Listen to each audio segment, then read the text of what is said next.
स्वागत है आपका। इस वीडियो में बात करेंगे कल के लिए इम्पोर्टेंट न्यूज़ के बारे में। टाटा मोटर्स में खबर आ रही है कि टाटा मोटर्स और जगुआर लैंड रोवर 17 जून को अपना वार्षिक इन्वेस्टमेंट डे यानी निवेशक दिवस आयोजित करेगा। इस अवसर पर टाटा मोटर्स के चेयरमैन एन चंद्रशेखरन ने भरोसा जताया है कि नए लॉन्च की मजबूत पाइपलाइन और मल्टी पावर ट्रेन विकल्पों के दम पर Tata Motors passenger vehicle financial year 2027 में उद्योगों की सबसे बेहतर इंडस्ट्री लीडिंग ग्रोथ दर्ज करेगी। उन्होंने यह भी कहा कि कार्यकुशलता और पूंजीगत अनुशासन यानी कैपिटल डिसिप्लिन को बढ़ावा देने के लिए TMPV और JLR यानी टाटा मोटर्स पैसेंजर व्हीकल्स और Jaguar land rover manufacturing technology और टैलेंट के क्षेत्र में अपना सहयोग जारी रखेंगे। तो ये काफ़ी महत्वपूर्ण है इस कंपनी के लिहाज से। कंपनी फोकस में रह सकती है, आप इस पर नज़र बनाए रख सकते हैं। विप्रो लिमिटेड के बारे में बात करते हैं तो IT सेक्टर की इस कंपनी ने बेंगलुरु में एंथ्रोपिक क्लाउड के लिए एक applied AI centre of excellence launch किया है। इसका उद्देश्य जो है एंटरप्राइजेज AI को बड़े पैमाने पर ले जाना है। 10,000 कर्मचारियों को प्रमाणित यानी सर्टिफाई करना और क्लाउड को क्लाइंट व कुछ इंटरनल दोनों कार्यों में तैनात करना है। तो ये भी इस कंपनी के लिए अच्छी खबर दिख रही है। भारत फोर्ज की बात करते हैं तो टाटा सेक्टर की यह कंपनी काफ़ी फोकस पे रह सकती है। ये सबका ध्यान तब खींच सकती है कि जब इसकी पूर्णतः स्वामित्व वाली जो सहायक कंपनी है कल्याणी स्ट्रेटेजिक सिस्टम्स लिमिटेड यानी KSSL जिसे शॉर्ट फॉर्म में कहते हैं।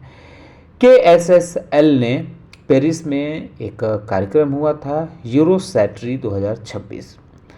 इसमें रक्षा प्रदर्शनी में अगली पीढ़ी के हल्के बंदर वक्त और मल्टी पर्पज वाहन जिसका नाम है सिम्हा 4x4 इसको प्रदर्शित किया था। यह वाहन कंपनी के डिफेंस पोर्टफोलियो में सबसे नया है, यानी अभी हाल ही में यह जुड़ा है क्योंकि कंपनी इंटरनेशनल डिफेंस मार्केट में अपनी मजबूत उपस्थिति दर्ज करना चाहती है।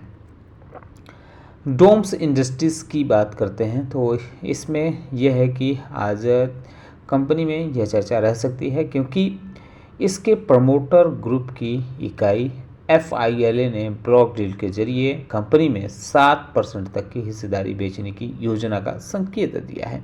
अभी सोर्स के हवाले से यह खबर चल रही है।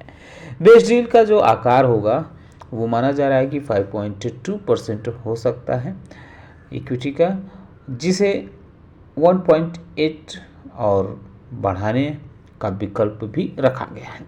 फ्लोर प्राइस 2100 रुपये प्रति इक्विटी रखा जा सकता है जो मौजूदा बाजार के मूल्य से लगभग 9% डिस्काउंट है। इस पूरे लेन देन का कुल आकार करीब 892 करोड़ होने का अनुमान जताया जा रहा है। जनरल इंश्योरेंस कॉरपोरेशन लिमिटेड में खबर ये है कि इसने सरकार की हिस्सेदारी को ज़बरदस्त प्रतिक्रिया मिली है। पहले दिन इसका OFS यानी ऑफर फॉर सेल जो था वो 3.72 गुना सब्सक्राइब हुआ, जिसके बाद ग्रीन शू विकल्प को पूरी तरह से लागू कर दिया गया। इससे कुल डी इन्वेस्टमेंट की राशि बढ़कर लगभग 3088 करोड़ हो गई है। यह कदम coal India, NHPC, central bank of India और NLC इंडिया के सफल विनिवेश OFS की श्रृंखला के बाद आया है, जिनमें निवेशकों ने भारी उत्साह दिखाया है। प्राइम फोकस भी फोकस में रह सकती है क्योंकि सेबी ने प्राइम फोकस और उसके प्रमोटर, डायरेक्टर, CFO और ऑडिट कमेटी के सदस्यों के खिलाफ चल रही एक एडजेक्शन प्रोसीडिंग यानी न्याय निर्णय कार्यवाही को समाप्त कर दिया है। सेबी इस निष्कर्ष पर पहुंची है कि कंपनी के 2 बिजनेस ट्रांसफर ट्रांजैक्शन के अकाउंट ट्रीटमेंट से जुड़े आरोप साबित नहीं हो सके। यह मामला दिसंबर 2023 में जारी किए गए एक कारण बताओ नोटिस यानी सो कॉज नोटिस से जुड़ा हुआ है, जो वित्त वर्ष 2020 और 2022 में हुए मंदी बिक्री यानी स्लम्प सेल लेन देन को लेकर था। इसमें कंपनी ने अपनी व्यावसायिक डिवीजनों को सहायक कंपनियों में ट्रांसफर किया था और अपने स्टैंड अलोन वित्तीय नतीजों में मुनाफा दर्ज किया था। तो एक तरह से देखें तो प्राइम फोकस को राहत मिल रही है। देवयानी इंटरनेशनल लिमिटेड के बारे में बात करते हैं तो अपडेट इसमें यह है कि यह कंपनी यम बॉन्ड्स की सबसे बड़ी फ्रेंचाइजी है, जो भारत के साथ साथ नेपाल, नाइजीरिया में 600 से अधिक पिज्ज़ा हट आउटलेट्स का चलाती है। यह घटनाक्रम ऐसे समय में आया है जब यम बॉन्ड्स अपने पोर्टफोलियो के व्यापक रणनीतिक समीक्षा के तहत संघर्ष कर रही पिज्जा हट चेन को $2.7 बिलियन यानी $2.7 अरब के सौदे में बेचने पर सहमत हो गई है। तो इस वजह से यह कंपनी फोकस में रह सकती है। आखिरी खबर बात करते हैं Krishna institute of medical sciences.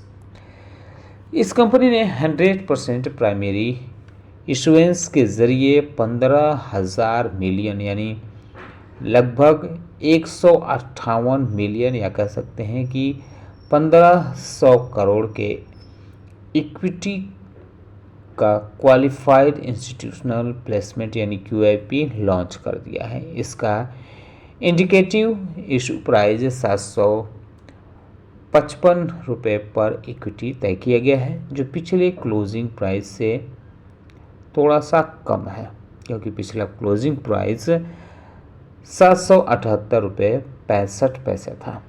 SEBI के फ्लोर प्राइस 771.73 से डिस्काउंट पर है। इस इशू से इशू पूर्व की इक्विटी कैपिटल में 4.73% डिल्यूशन यानी कमी होने की उम्मीद है। तो इन कंपनियों पे आप चाहें तो नज़र रख सकते हैं। उम्मीद करता हूं कि आपको हमारा वीडियो पसंद आया होगा। कैसा लगा बताना ना भूलें। साथ ही साथ हमारे चैनल को सब्सक्राइब कर लें, बेल आइकन दबा लें। वीडियो देखने के लिए बहुत बहुत धन्यवाद।